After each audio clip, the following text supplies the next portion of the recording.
Well, hey there, greetings, Ann Sieg, founder of the E-Commerce Business School, coming at you. All right, before I dive into this all-important topic of the resilience factor, I want you to go to joinebs.com, where you can learn how to become more resilient and join a community of people who are sharpening their skills to be successful in the e-commerce space. There is incredible opportunity in e-commerce. It is nothing but upward trending, and I want you to have a piece of that pie. So make sure you go to joinebs.com to learn more. All right, let's get down to brass tacks, shall we? And talk about the resilience factor. What is that exactly? And why do you need it? Why in e-commerce and why in any business? And quite frankly, why in life? Everybody needs the resilience factor. So I'm gonna piece this apart for you and hope that it is of help to you as you are perhaps in a situation of evaluating e-commerce for the first time, or you're already an e-commerce seller. I feel really confident that what I'm gonna share with you is gonna be of great help to you. And hey there, good evening to Mr. Brian Cummings here, our Executive Director of Training and Coaching, joining tonight. So that's awesome. Okay. Well, here's some interesting research, and I got this from a book, by the way, Company of One by Paul Jarvis. I just did a full training on this, the book called The Company of One by Paul Jarvis. And so, you know, a lot of times people go into that space of what does it take to succeed? Why is she succeeding and why am I not? What's the difference? Is it their background? I mean, why? Why does she succeed in someone else? I think people really wonder about that as they're going through the throes of being an entrepreneur and perhaps not having the success that they wish that they could have. So I'm just reading off some straight from the book here. Research has revealed the level of resilience a person exhibits determines their success for business far more than their level of education, training, or experience. That says a lot. Now that's his opinion, and I would tend to agree. And so that is from research, that resilience is on top of everything that I just talked about, experience and training and education. So with that being said, I think we ought to peel back the onion layers of what exactly is resilience. Well, the first trait of resilience is that they have, for people who have the resilience factor, they have an acceptance of reality. What does that mean? You know what I think it means? It means that things don't always go your way. In fact, quite frankly, more often than not, one might say, they don't go your way. And in business, guaranteed that's what happens. I've been in real estate. We had an automotive business, and then we came into the attraction marketing space, and now I find myself in the e-commerce education space. And time again, it repeats itself that things don't always go my way. Very frequently, they don't. And so one might say that requires coping skills. Because the converse of that is when things don't go your way, well, you know what that is. That's when you throw in the towel, right? So when things don't go your way, you go up, I knew it, and it gives you a reason to quit instead of digging your heels in deeper. So let me share you a story, a pretty cool story about this. Some of you may have heard of Martha Fitzenmeyer. She is a very successful member within our community who has implemented the local retail arbitrage method through our training course called Shop Your Way to Wealth. Well, I've interviewed her several times over, and she shares what happened in her first 2 weeks.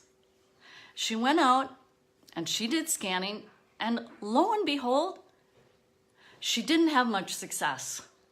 Now, there was that pivotal moment where she could have thrown in the towel, but then here's what happened. Her husband spoke into the situation, and he said, you know, the Martha that I know is not a quitter. Now, that did something to Martha in her inside, what Tony Robbins calls your inner giant. Whoof, there she is. There's Martha, I just was referring to you.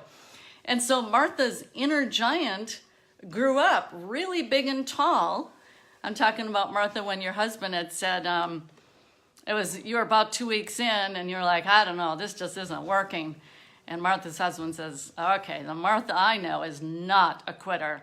So what happened there in that moment is she had some prodding, maybe a challenge. And I think a challenge can be really good. Kind of like, you talking about me? You call me a quitter? Let me just show you. And I think there she goes. Exactly. And that can be a really good thing because your inner giant grows up and you say, well, all righty then, let me show you. So her resilience grew, her resilience factor. So that's the first aspect of having resilience. All right, again, I just want to mention for anyone who's coming in, listening for the first time, if you don't know about the e-commerce business school, make sure you go to joinebs.com. And this is where you can not only learn about how to have a thriving e-commerce business, but you're going to have to develop the resilience factor. It's a fact. It's an indisputable fact, and it's ranked above education, training, and experience. How about that? So Martha developed her resilience when her husband said, come on, girl, you can do this. Okay, the second characteristic of resilient people is they have a sense of purpose. They're motivated by a sense of meaning rather than just money. And money is a great motivator, but I think if money were the only motivator, some of us might have thrown in the towel even prior to that. Okay, and here's another story that I'm going to share with you that helped me develop the resilience factor. We're going to go way back in time to, let's see, it'd be about 2002.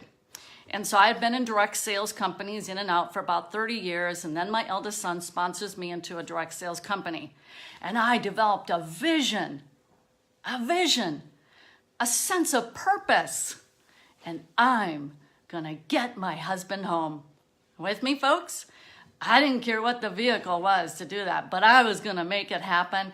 And I happened to fall into a training company that taught me direct sales and consultative selling, et cetera, et cetera. And I thought, okay, I guess that's gonna be my ticket.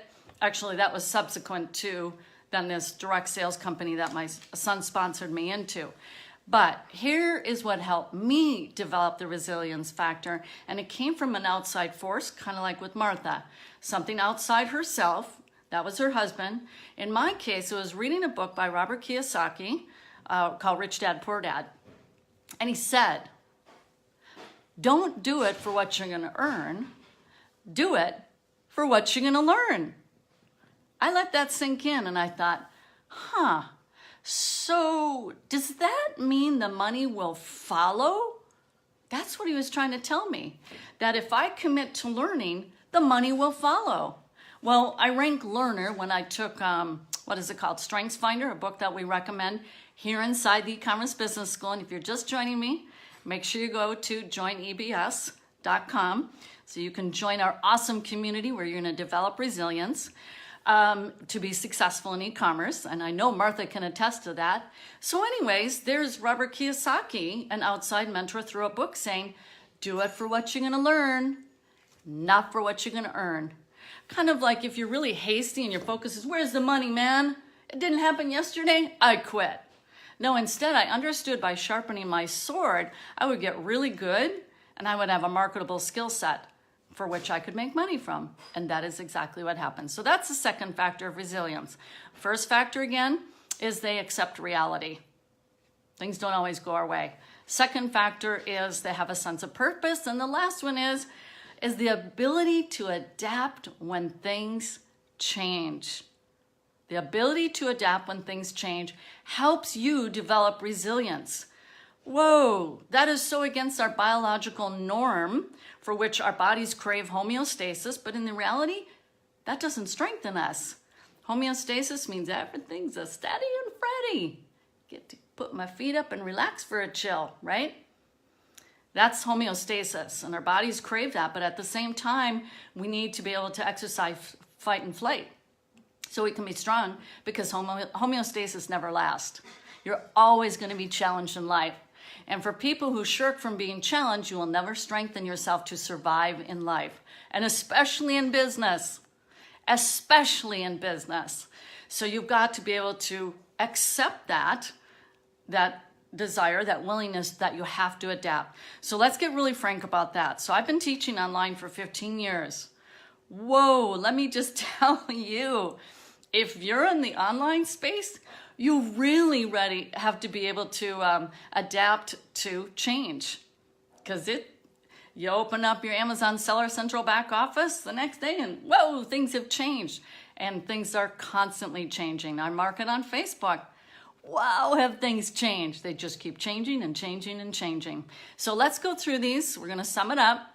And then you can kind of rate yourself on this, because I'm telling you right now, this is what research has revealed, that resilience ranks above everything else. So you could get all the education you want. You could have all this training. You could have your experience. But unless you develop resilience, this is what research says, you're going to have a tough haul.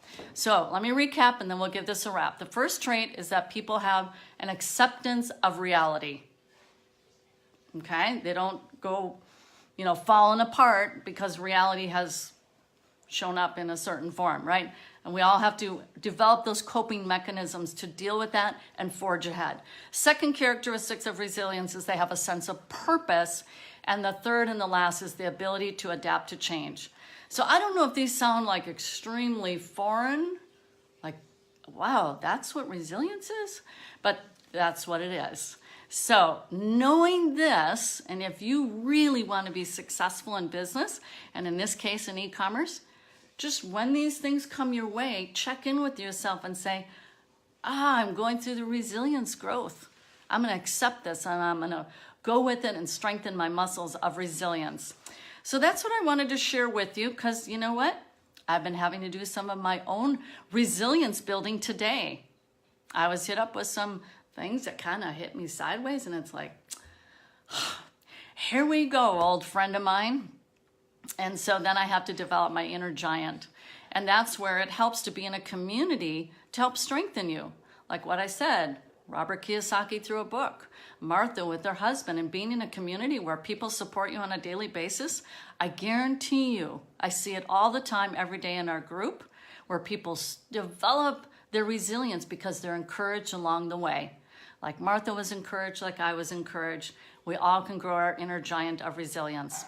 All right, thank you for watching and listening. You can share with me your thoughts on resilience. Have you ever bumped into that foe? And do we dare make resilience our friend? I think we're gonna have to. All right, so thanks for watching, everybody. Make sure you go to joinebs.com if you're not yet a member of our community. We would love to have you in there and help you grow the resilience factor so you can be our next success story. All right, till then, bye-bye.